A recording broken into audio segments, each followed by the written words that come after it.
Welcome, everyone, and thank you for joining QLIS for today's presentation of Improving Public Perception with Technology. I am Amy Duvall, and I will be your moderator for today's webinar. I'm very pleased to introduce you to our panel of experts who will delve into new technologies and also share best practices for implementing them. We have Audrey Ryan, who is the Director of Government Solutions here at QLIS. Audrey will give you a quick overview of QLIS, as well as its role in government, and then she will dive into the main presentation, Improving Public Perception with Technology, followed by the questions and answers section. We're also very thrilled to have two special guest experts join us who will share their insights and advice on deploying new technology. They are Jim Cochran, who is the Chief Information Officer at the Orange County Tax Collector in Florida. And we also have Joe Lewis, who is the Motor Vehicle Manager at the Johnson County Department of Motor Vehicles in Kansas. And now, I will hand the controls over to Audrey to get us started. Welcome, everybody. Thanks for giving the time to learning about this topic today with us. Before we jump right into the meat of the presentation, I wanted to just give you a background about who QLIS is and how we're involved in the government sector. QLIS has been around since 2007, and we're growing very, very quickly right now. We're receiving a lot of awards and being recognized in the technology world and the business world. And our interactive remote queuing system is in cities and counties all over the nation. We're also in 5 different continents, so our reach is pretty broad. And the technology is SaaS-based, meaning software as a service. We're going to talk about that term today. And we're also non-proprietary with our hardware. So it's easier for more cities and counties to use our system, and it's a little more cost-effective. So we're experiencing a lot of growth, and we're also seeing a wide range of need from very, very small agencies that see very few people, but they need the tracking feature.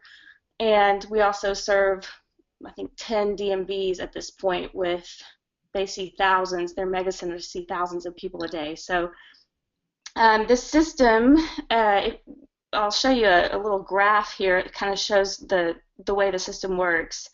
The system calculates expected wait times and lets citizens join the line from anywhere with some feedback features that they can use to control their experience.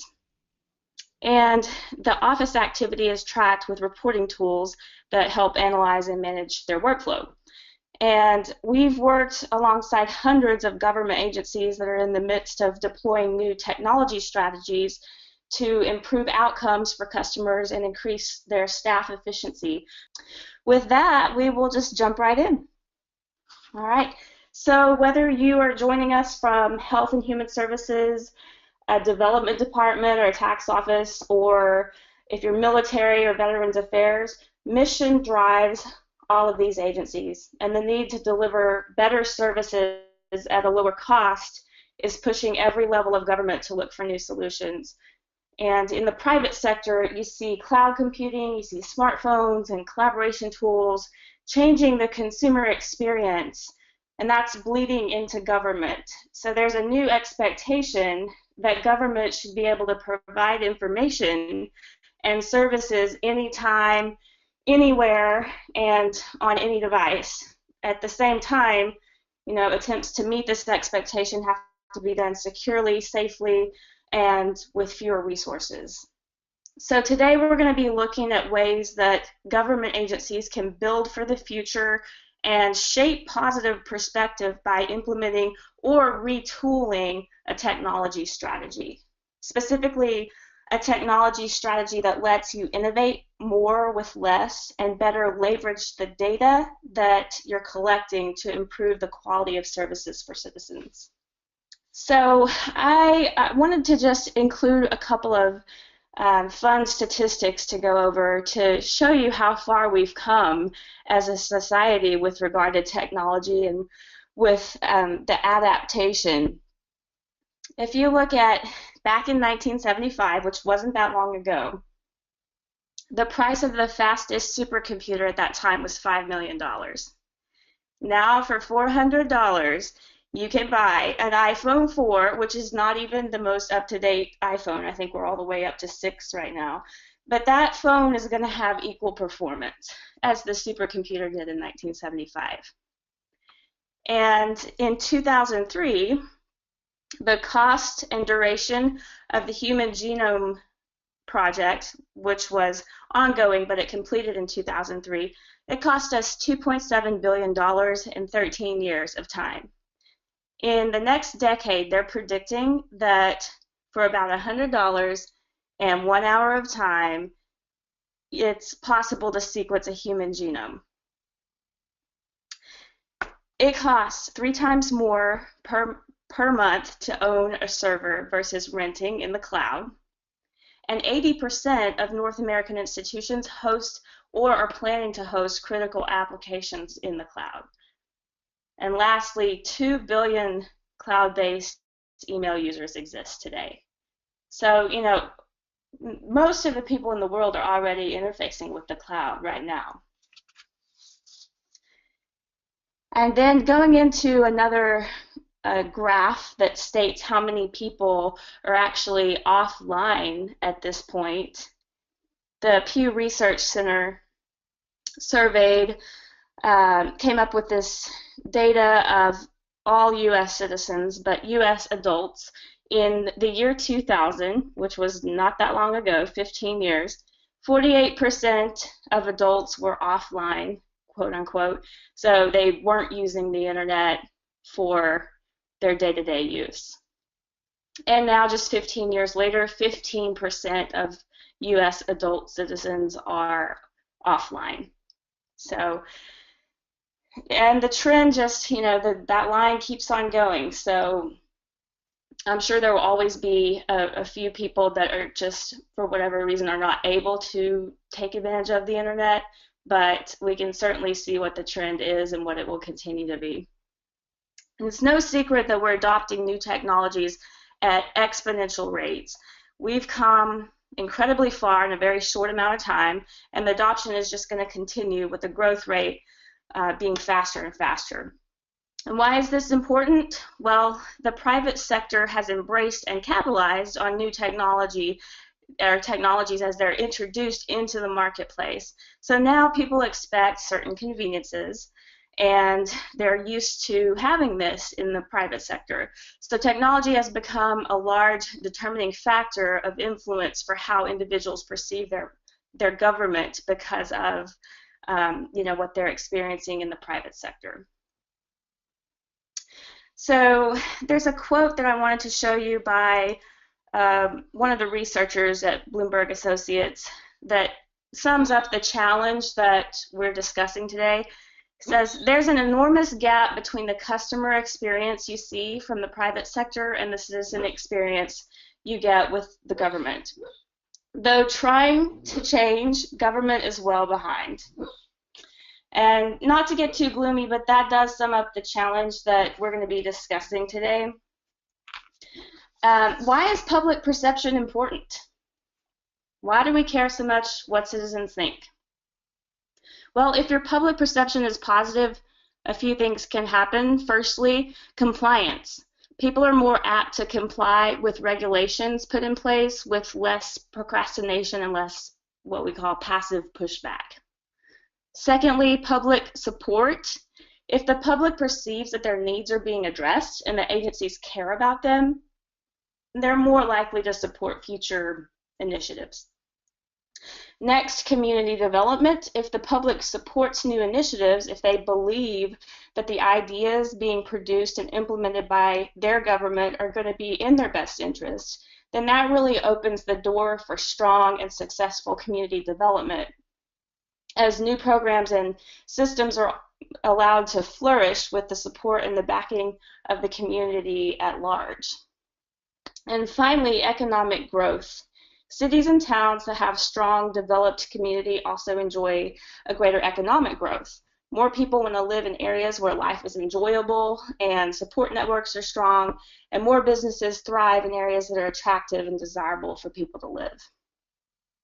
So the key takeaway, taking steps to improve public perception is worth it.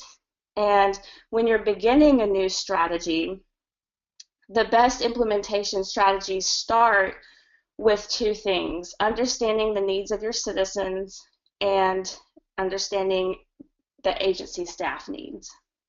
So take a closer look at the needs of your citizens, really understanding what is important to the various groups, and also examine the needs of your staff, getting an idea of, what is it that they need to better accomplish their missions. So who are your customers?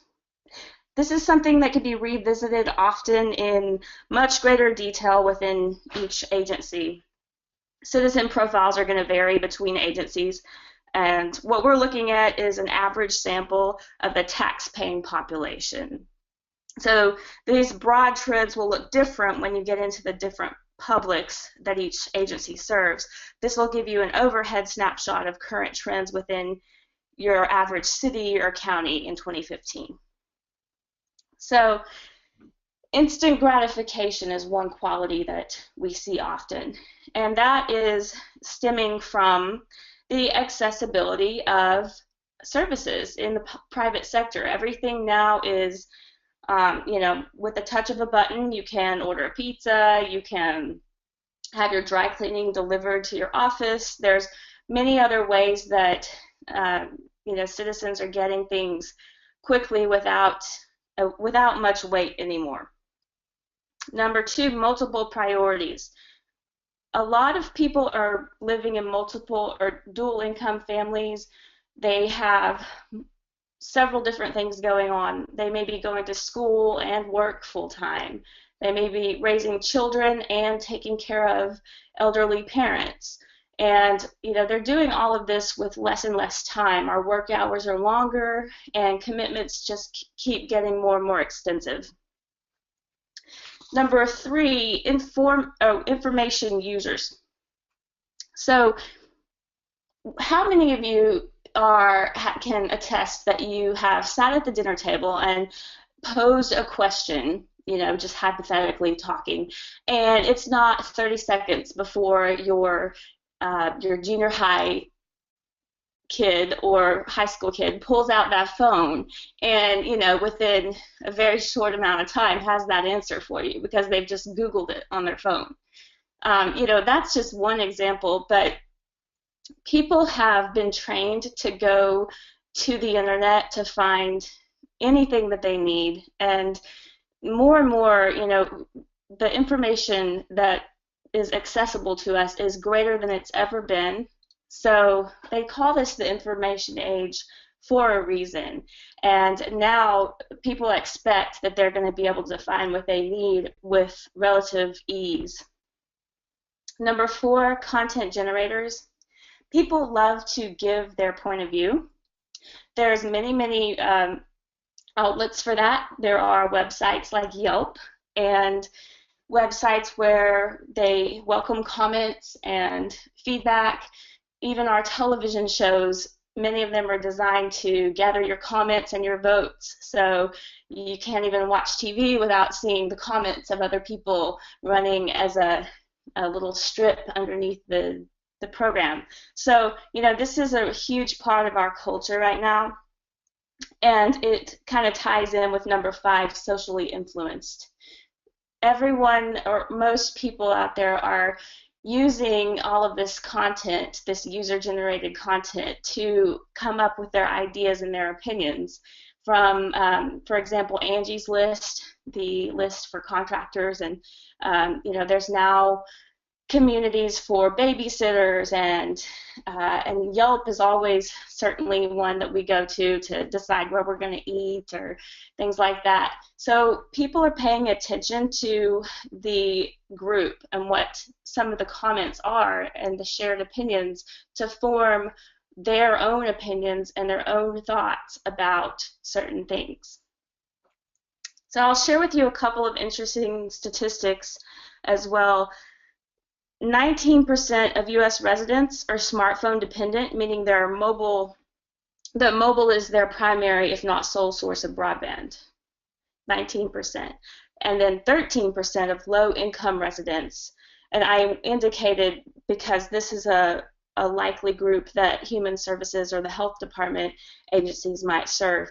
13% are smartphone dependent. So they're using their smartphone as their sole source to access internet information. Going into more mobile and phone statistics, the percentage of smartphone owners who used their phone to do the following in the past year, this is the United States, 62% used it to look up information about health conditions. 75% used the phone to do online baking. 57%. 44% used their phone to look up real estate listings or a place to live. 43% looked up information about a job. 40% looked at or used their phone to look up government services or information. 30% to take a class or get educational content, and 18% to submit a job application. Technology has become a huge part of the way that most people are living their day-to-day lives. They're using it and relying on the internet and mobile access to conduct regular productive activities and not just for recreation. So knowing this, it's easy to see how changes in the citizens' expectations have happened as a result of this lifestyle shift. And now let's just spend a few minutes to examine who your staff members are. Who are the people on the front lines and the support chains that are serving your citizens on a daily basis? Similar to the customer environment, qualities of your staff are going to vary between agencies. So feel free to share some qualities that come to mind and send them to us so I can bring those up. What we're listing here is some of the situations or some of the types of qualities that your staff members may have. They may be part-time or frequently changing, which would, that brings with it its own challenges. They're conflict diffusing, having to keep a cool head and deal with things as they come and manage the situation in the best way possible. They're routine-based or possibly routine-dependent. They are stationary. Many of them have to stay on the floor during shifts while they interface with the public. And if you've ever worked a trade show or if you've volunteered for an event where you were engaging with people for long amounts of time, it's really tiring. So, this is something that our frontline staff does on a daily basis. Face-to-face interacting, that's similar. It also means phone conversations. So they are constantly talking with individuals, and that's most of what they are doing throughout the day is a service-oriented element. And the very last bullet here is one that may apply to just about every agency and every level of staff. They're always challenged to do more with less. So technology, what we're talking about today as far as implementing new technology strategies. Technology is what's going to allow the frontline staff to better focus on their mission, culminating a better experience and a better outcome for citizens. Okay, so we want to go into the opening of really what I call the meat of this presentation. So I'm going to talk about the services that each agency performs. Services are the most tangible interactions that citizens have with government. They're critical in shaping trust and perceptions of the public sector. The public measures satisfaction based on what they perceive that they are getting for their tax dollars. We could all pretty much assume that.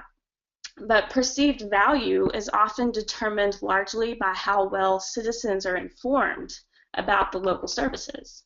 So it does pay to have an investment in an educational portion of your system, and even I'd say like a PR type of initiative to educate your public on what you're already doing for them. Because sometimes they may not be aware of all the things that are available. And when we take on the technology aspect and just anything associated with improving the way the public perceives you, a lot of times it has to do with making sure that they know what's available versus implementing strategies. Because if they don't know about it, they're not going to take into account what you're doing for them in the first place. So the most influential initiatives are going to fall into three categories. And we'll go over these in more detail as we progress through. But these are the top three. Managing demand better by preventing unnecessary journeys. Number two, cutting out duplicative steps in necessary journeys. And number three, improving the availability, usability, and accessibility of information. All of these things can be accomplished through a good technology strategy. Examples of high impact interactions, we're going to mention these four and then we'll go into them in depth. But some of the very high impacting interventions are proactive notifications and status updates. That's actually really where QLIS has a niche, because our whole system is to notify customers about where they are in line and give them updates so that they're not wondering what's going on. And two, improve functionality of self-serve channels. Three, polite, professional, and consistent communication. And technology can even help in this area. And number four, organizing and leveraging the back of house. So those are the top four, and they're going to fit into the strategies that we're discussing going forward. So change is coming. Agencies are rushing to adopt a wide range of technologies to accomplish the following. These are the goals, the current goals that a lot, or really most, agencies are striving for. Number one, eradicate silos. To keep up with the pace of the change of technology and make the most of our efforts, we need to build our systems with openness and what we call interoperability. And this means having common standards, sharing the lessons that we learn, and producing better content and data. We also need to present the data through many different channels. There's a lot of innovation going on with website and mobile technologies, but in a lot of cases it's being done in separate individual agencies, and they're not really sharing the information so that other agencies can benefit from it. And also, building for the future, it just requires us to think outside of our departments and our programs. So actually, with this first goal, our panelists actually have gone through this before, so I wanted to kind of draw on their experience as well and ask you guys, Jim Cochran, the CTO at Orange County Tax Collector in Florida, is with us, and I wanted to just ask you to speak to this as far as, because you're on the technical side, how possible is it for you to, when you guys decided to make some technological changes, How did you get people on board, and what was that experience like for you? Were you sharing anything that you were doing with other departments? I will say that the change management portion of any kind of major technology change like this is key. You really have to wrap your hands around it and make sure you have buy-in from all levels before you start something like this. Otherwise, you can have the best solution in the world, and it'll be an uphill battle the whole way. But luckily, we did focus on change management. QLIS helped us with that, and to a large degree. And it was showing a lot of our folks were hands-on. So actually being able to show the people before we rolled it out examples of what it would be like, how it actually worked, the fact that it's in the cloud, we didn't have to wait for it to be installed in our office and incur expense to do a proof of concept. There was little to no expense or risk. We were able to use what QLIS already had out there and show managers the benefit of a lot of the features and functionalities that we couldn't use today with our previously with our previous system.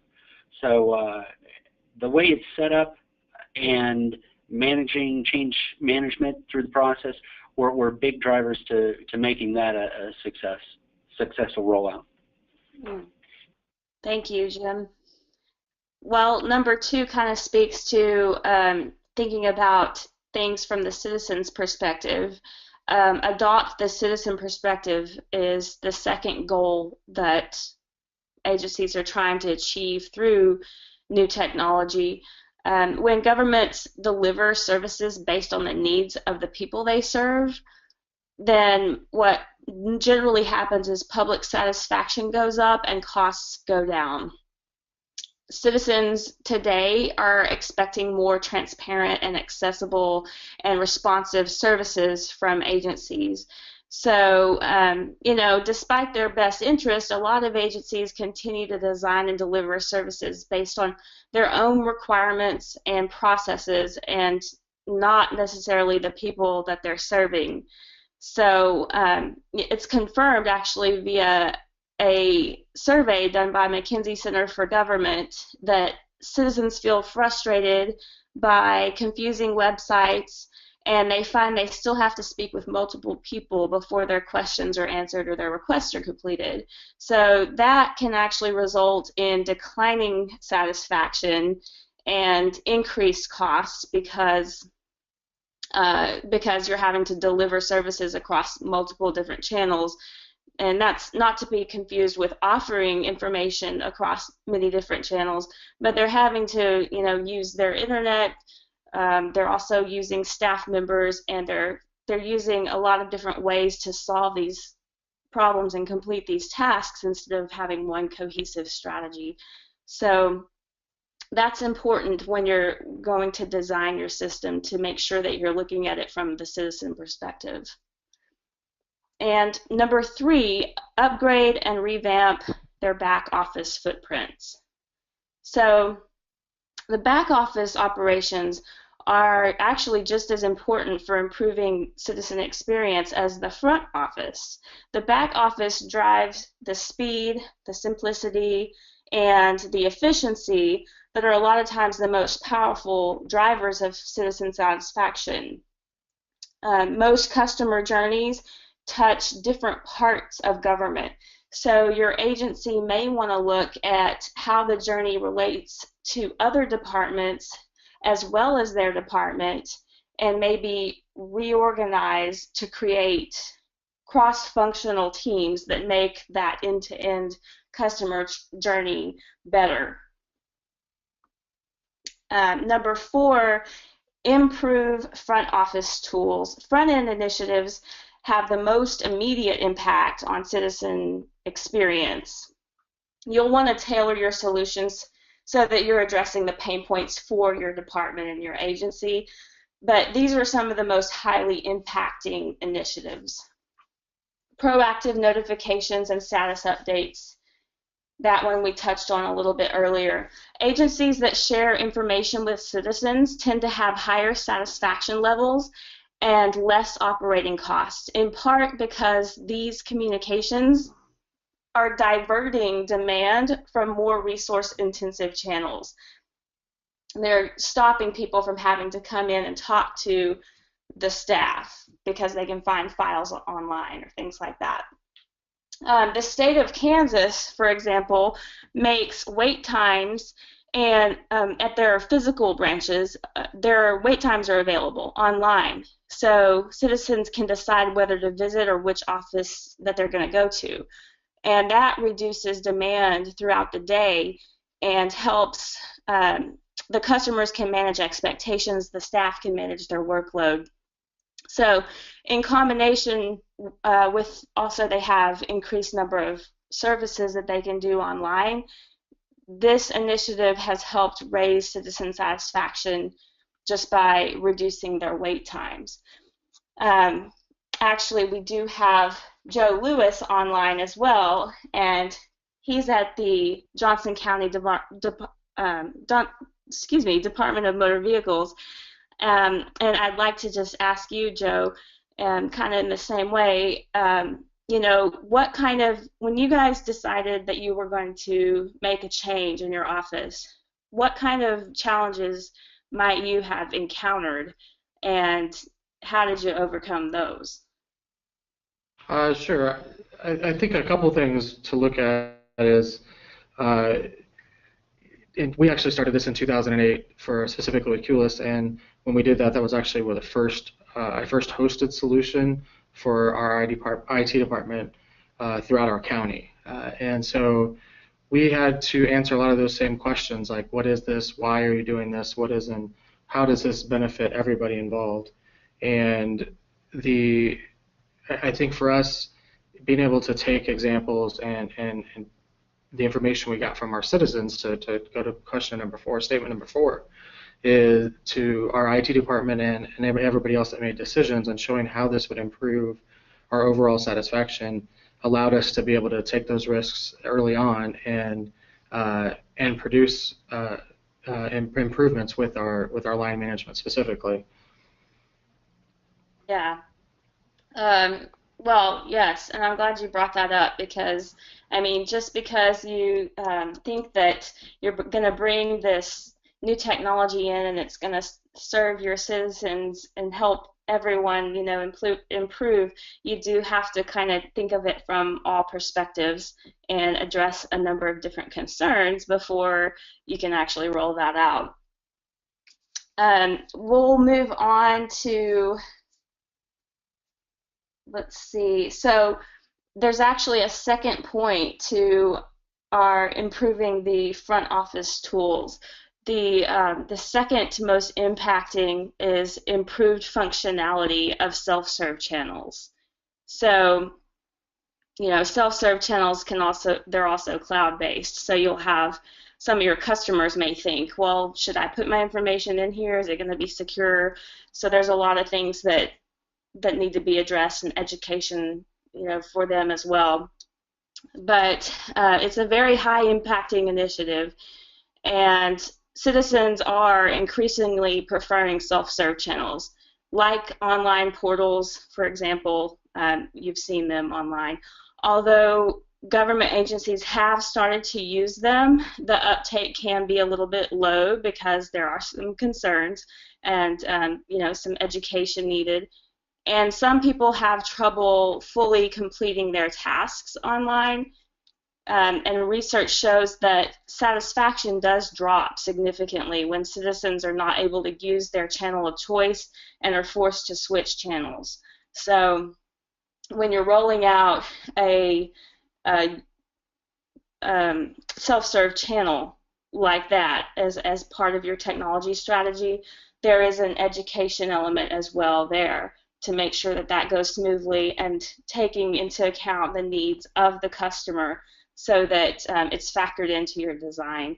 And we suggest for agencies, whether it's our system or another type of technology that they're looking to implement, to go through and do what we call a journey map for the citizen. So as if you're a citizen, go through the steps and look for duplications, look for things that could be simplified or problems that you would run into that would force you to switch channels.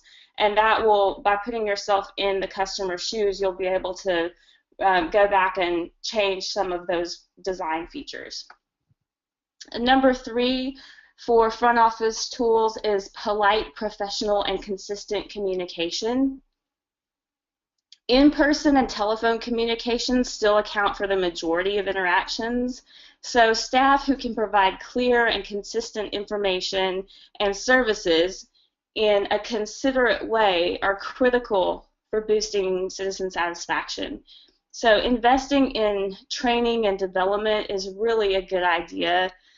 If you can create a culture and a pride for delivering great service, this is going to pay off. You know, when our staff comes to work, not everybody has a great day every day, and we're not always having to deliver pleasant messages. You know, sometimes we're helping a customer take care of things that aren't so pleasant, and they're diffusing situations. So that's hard, and if we can instill a bigger picture type of mentality for our staff, then they're going to be able to overcome some of those internal challenges that happen just because of the type of job that they do. And, you know, it's not easy interfacing with the public on a day-to-day basis, but, you know, there are ways to continue ongoing service training. And with the changeover of staff and all of that, if a staff member is new to the organization and they immediately sense that there's a culture of providing high level of customer service, it will be easier for them to adapt more quickly and overcome those challenges sometimes that are going to cause them to maybe not put their best foot forward. And number 5, we're going on to incorporate user-centric design. So this takes it a step further than the concept in number 2, adopt the citizen perspective, by taking what you know about citizen needs and what your staff needs to do their job effectively. You can more accurately design the user tools, and you'll be able to deliver services efficiently with higher citizen satisfaction and reduced cost. From how we create information to the systems we use to manage it, to how we organize and present data, we need to be focused on the customer's needs.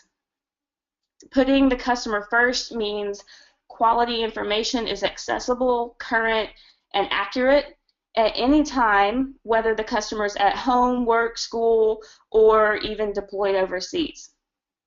It also means coordinating across agencies so that when citizens engage with government information and services, they can find what they need and complete their tasks with the same efficiency that they do within the private sector.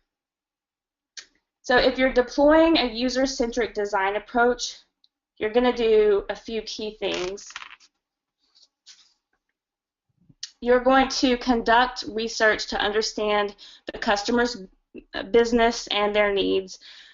This is where we talk about journey mapping a little bit more, and I won't go into that again, but you know, that does help to kind of go through it from the citizen's perspective.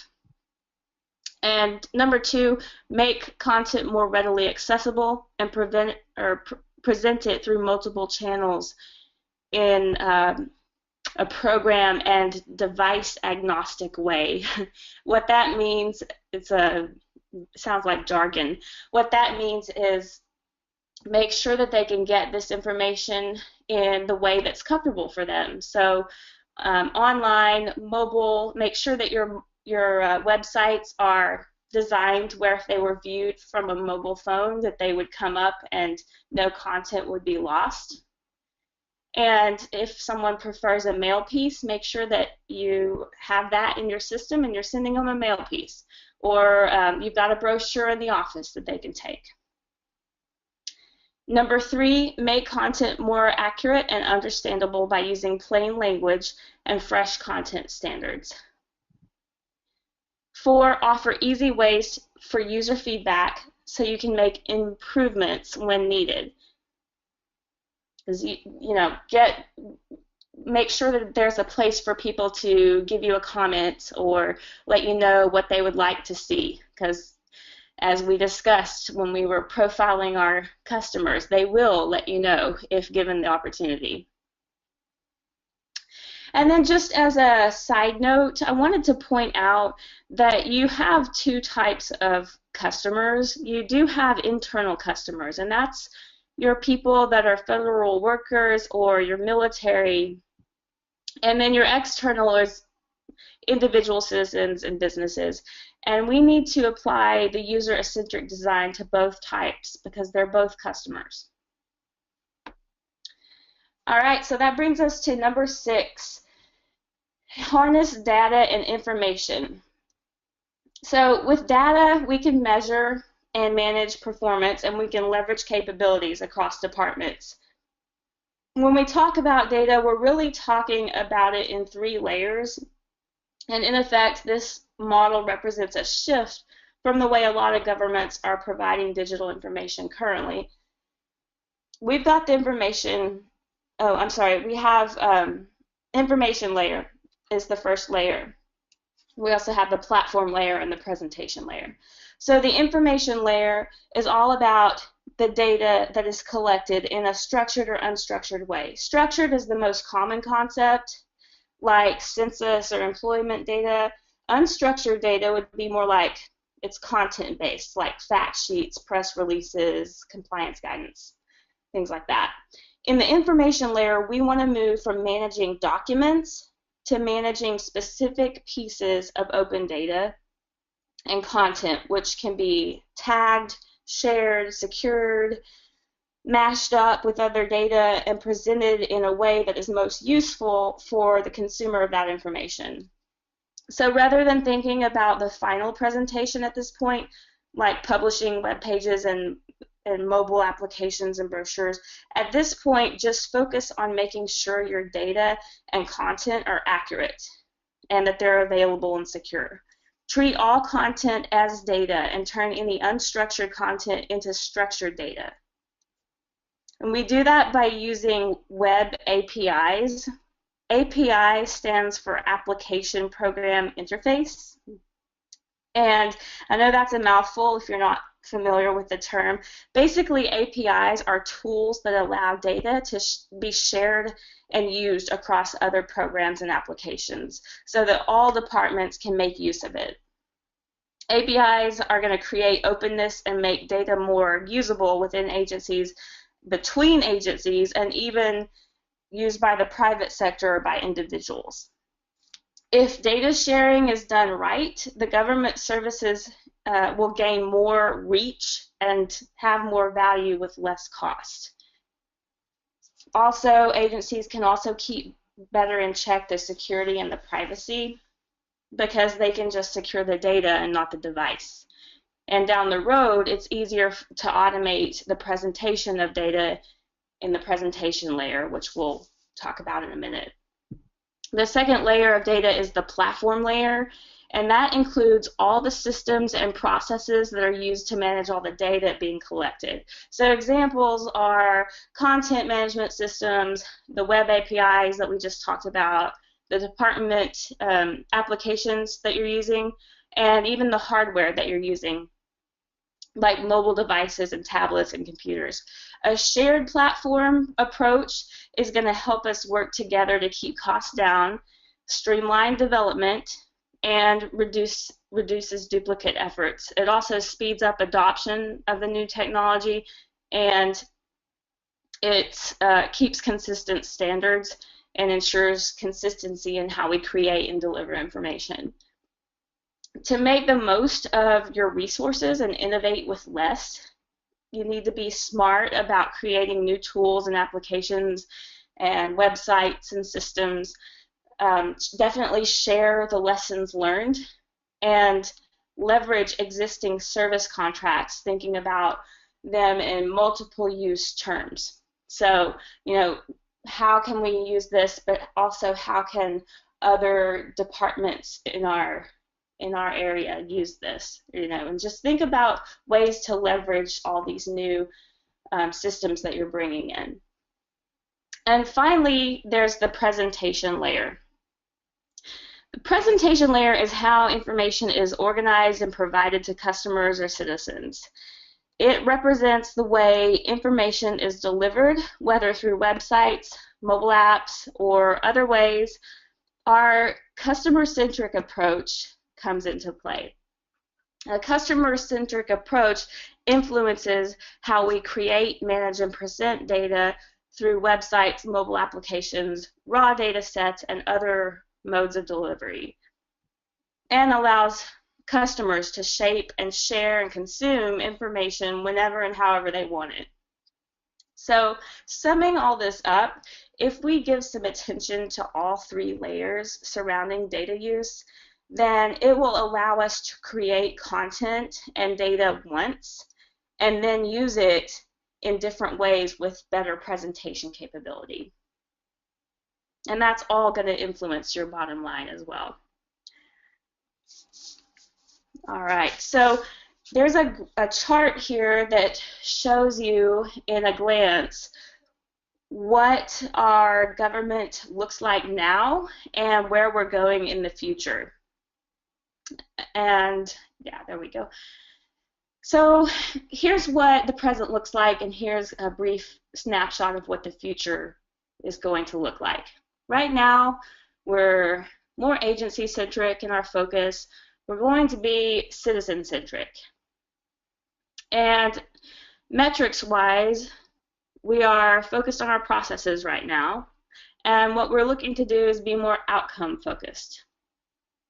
IT needs design. We're going to user-centric and behavioral. And we are getting rid of silos and going towards an ecosystem. We're using less paper, going towards mobile and digital data. Right now we have historical data primarily, and in the future we're going to be relying a lot on predictive data. Citizen experience, there's a lot of people in waiting rooms and offices having to do business on site. In the future, we want to have more and more people adopting the mobile use, the online, and virtual, so that it takes that expense off of our city government. Applications right now are static, but they're going to be more dynamic. And our IT footprint, there's a lot that is still on-premise. More and more is going to outsourced cloud. And as far as, I actually want to ask both Joe and Jim, when you decided to take the system that was cloud-based and implement that, did that spar any other systems to all of a sudden become viable? As for example, if you start with one, did any other agencies bring up SaaS-based and look at, did it open any doors, or are you still kind of facing that concern of turning to the cloud? And then go with Jim first, and then we'll go with Joe. Okay, sure. We had started migration to the cloud already, but quite honestly, a queuing solution was not one we had even entertained doing such a thing with. It was a bit of a revolutionary idea that something like that would be a good fit for a cloud solution. But it's definitely proven itself so, and it's been a great fit. I would say right now we're about, with our applications, about 50-50%. A lot of our back office stuff is cloud-based, but we still have some internal processes that are on premises. Okay. Joe, yeah, for us it would be more. It was really the first one, and it's been kind of a slow adoption overall for our group. I think our own department, we're always looking for more options, and we actually are in the process of converting a couple different applications right now to be cloud-based and to make it, they're smaller projects at this point. We have seen growth from our state perspective too, as opposed to just our local government, to do more cloud-based items, and part of that really started with us and the use of QLIS. Okay. Thanks for your feedback on that. Well, so to go into some program-related tips, I want to actually just discuss when you're implementing a new technology strategy, the program itself, like I believe Jim actually mentioned, may face some challenges, and we know that. I mean, their challenges are most definite. Anything from legacy software to lack of integration, cooperation, and even scarce resources, or just resources that are not even there or available. But once you have a program in place, there's a couple of strategic tips that I wanted to go over to help things run a little bit more smoothly as you're starting to look at your strategy as a whole. Number one, develop a vision. So, for example, a good vision might be great tools in hands of workers, great experiences and interaction between agencies and the public and business, and the right data in the right hands at the right time. That speaks to all the elements of the framework that we've been talking about. 2, secure executive level commitment. And if you have trouble doing that, it does help to build a business case and show how much, potentially the new system would influence the bottom line. Number 3, require cooperation. Just make it, senior executives need to make it readily known that it's not going to be possible to have this be successful without cooperation from everyone. And number 4, establish clear governance. So, who's going to approve which steps when snags come up, and they will, how are they going to be resolved, things like that. Number 4, focus on the mission. Technology is not the end. It's just a tool to aid in accomplishing the mission. So use technology only in that role that it can play to help you accomplish your greater goal. Number 6, revisit and rethink the process. Government agencies and services are governed mostly by rules, but many of the processes surrounding those rules were developed a long time ago. So we suggest that you question everything. Why is it done this way? Why can't it be done that way? Who do we need to get involved to be more effective or take a different approach? Because a lot of times the solution isn't all that complicated. It's just that no one has taken a hard look in a long time. Number 7, choose the right metrics. So keep in mind that it's the mission that matters, not the means. So don't evaluate effectiveness of a technology based on solely, the number of workers that are using the tool or the number of site visitors. Emphasize non-IT metrics that show improvement against your agency's objectives. So just a real quick closer look at the tools. We're running out of time. Think behaviorally, put yourself in the citizen and the staff shoes. Avoid reinventing the wheel. There are a couple websites I did want to mention to you that there are forums that government employees are sharing knowledge, and it's a good way to find out about effective technologies. And those are DigiGov, DIGIGOV, digigovuniversity.com, and fedramp.com. Those are 2 really great resources. I don't know if anybody's using those. And think about the back office. We touched on that. Make sure that you don't forget about the back of house. Think about the front office. What do the citizens need to go through their journey with the most efficiency possible? Think mobility.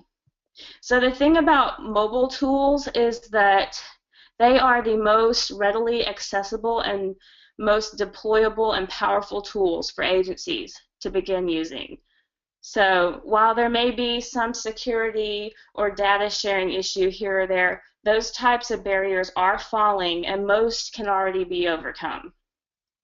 Know your certifications, specifically, actually the human services comes in, to mind talking about this, but because they have forms like the IRS 1075, the Criminal Justice Information Service, and HIPAA. So that's just some of the most common. But know your data and make sure all technologies involved meet the requirements. Number 4, consider the cloud. The cloud can be a huge enabler for government.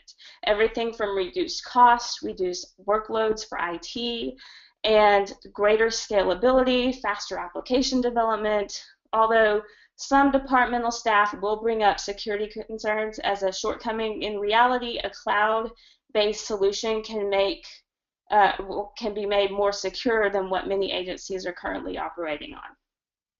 And alongside additional leading-edge approaches and technologies. So as the private sector continues to innovate, so can government. Cloud adoption is just one example. In general, businesses are doing more to reduce their IT footprint so they can concentrate on their core focus.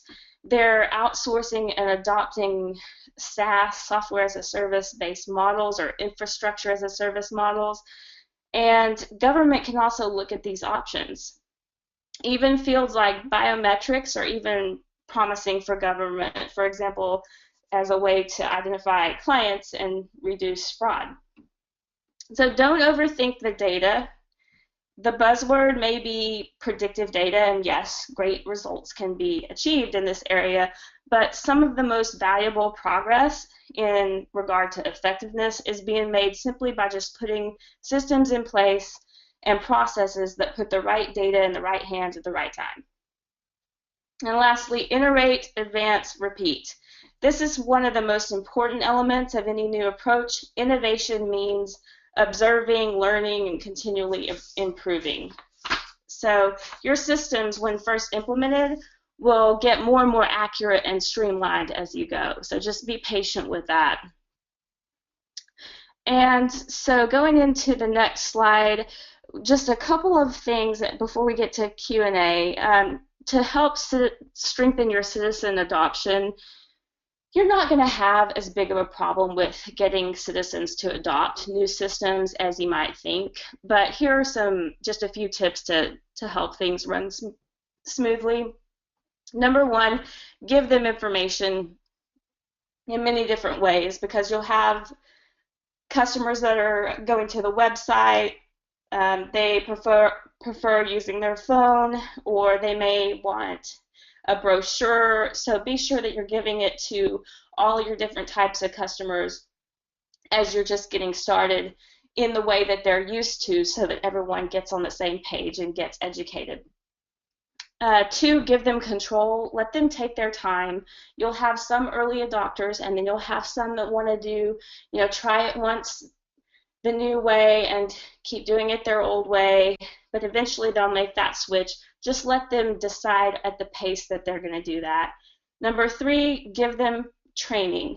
Make sure that they have access to things like videos, maybe. There's really a lot of ways you could do this. Personnel who can answer the phone and talk them through certain things. And we do little postcards when we open a new account with QLIS. We help the agency they'll hand out informational postcards so that staff or customers can take those home and go through a tutorial online and read through the steps that way. So there's a lot of different ways you could do that. Number 4, give them time. Adaptation is worthwhile. It's a worthwhile process. So, patience, eventually most everyone will jump on board. It just takes time. And lastly, our last slide before our questions, getting staff buy-in. So just a few tips to get staff to jump on board with your new strategies. Number 1 is just to to call their attention to what's in it for them, explain how staff members directly benefit. So for example, and these are going to vary, but just some examples, you could mention to them how it would allow you to better staff your office and through the data that you're collecting, and they'll have better support. They may be able to leave earlier, not have to stay late so often. They may have more control over their workflow, and they may definitely see more respect from their customers. That's one that we've noticed with QLIS, is that customers come in and they feel happier about not having to be confined in the office when they wait, so they're treating staff better. Number 2, provide ample training and support. Shift training works because it keeps you where you don't have to shut your whole office down, and staff members don't feel like they're missing out on their workload. They can focus more on learning. Access to training tools and resources. Practice lifelike scenarios, and open communication and feedback. Make sure that they feel comfortable giving you feedback so that when they need extra help, you know that. And number 3, help them see the bigger picture and instill pride. Some examples may be help them to see how what they're doing improves the lives of citizens that they serve. If it helps the environment, if one of your initiatives does, then let them know that kind of big impact. Also, maybe it enables them to reach more people, or it just improves the community at large. So, just so that they have an emotional anchor to what this change means, it will help during the uncomfortable growing phase. So those are my tips for staff buy-in. I also want to see if our panelists have anything to add as far as getting their staff to jump on board and be more positive about changes being made. Do you have any more tips to add? Well, this is Jim. I'll just add that when we started rolling it out, we did tack a survey on the end of the communications that QLIS was sending out to the customers, and we would share that feedback with our employees. So a lot of times the employees, you remember the bad things and negative circumstances, and it seemed like there were a lot of those. Well, I had pages and pages of, this is the best experience I've ever had at a government facility. I can't believe this. We've finally stepped into the current century, never seen anything like this. And you show them, it sort of helps them balance it out, because a lot of the times they don't get that feedback.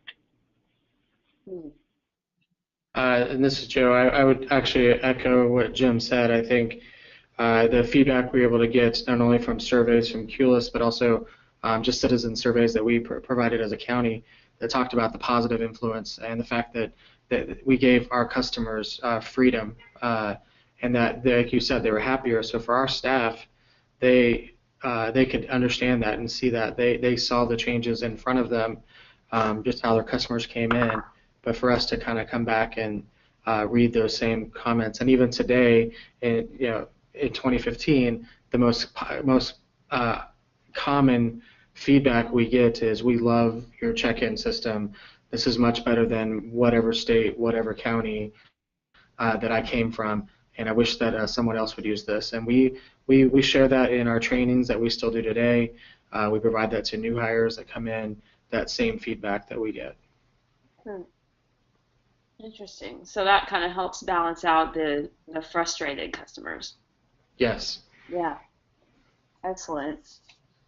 Well, we have reached the point where we are going to be taking questions from our audience. So if there are any people who have been joining in and have a question that they'd like to pose, please feel free to enter those questions into your control panel pane, and we're happy to answer them.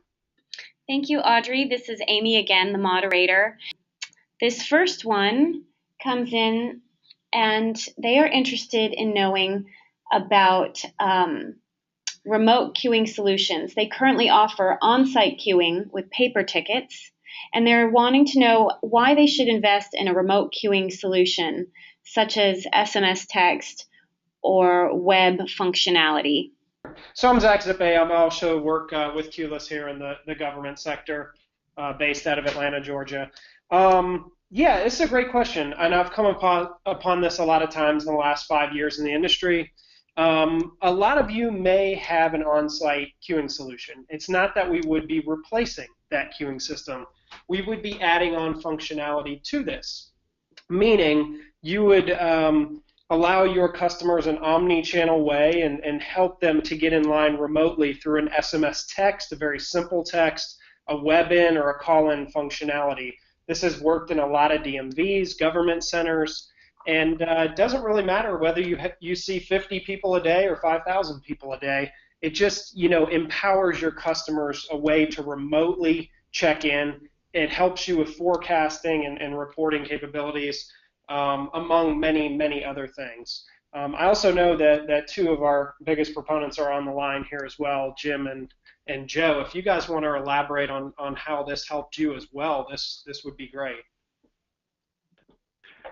Just to piggyback on that, for those that don't know, if you do utilize the kiosks, or even if you don't, it does come with, you can still do paper tickets as well. So that's exactly what Zach was touching on there. We still do have some folks that want to do paper tickets, and they're not that many, but there are a few. And they like the fact that sometimes they're intimidated with the technology, and that's fine.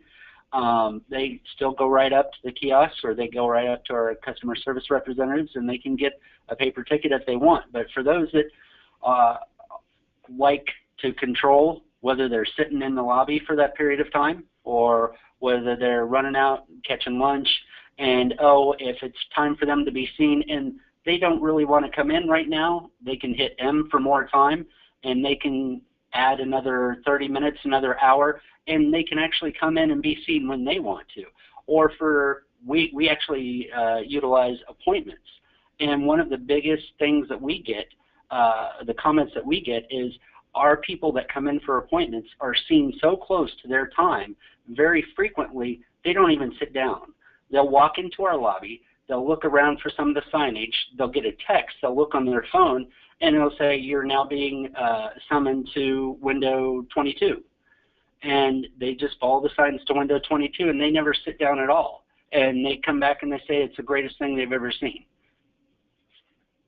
For us, I would say that the biggest thing I could tell you is in the mornings when we open our offices. We have 2 locations for a motor vehicle in our county, and prior to the adoption of the system, it was not uncommon to have anywhere from 100 to 200 people lining up outside waiting for you to open your doors so they could jump in and pull a ticket. We've seen a reduction of this, which is a security issue as well, because people now understand that there are many different ways they can get in line and they don't have to stand out front, especially on our busiest days where they just want to be served.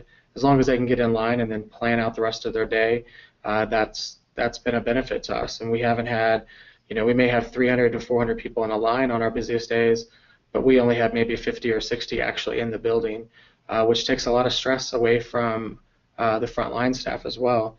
And just because the people are out and about, they can still manage their day so much better. But just like Jim said, we definitely have the people that will still be out here in the morning and want that paper ticket because that's what they are used to having. But as more people adopt, we see a bigger use of the online and the phone feature. And I know that the texting to get in line is a feature. We actually don't promote it, but people still use it. They've somewhat, but our biggest promotion has been go online and see which office is busiest and select which office you want to be in.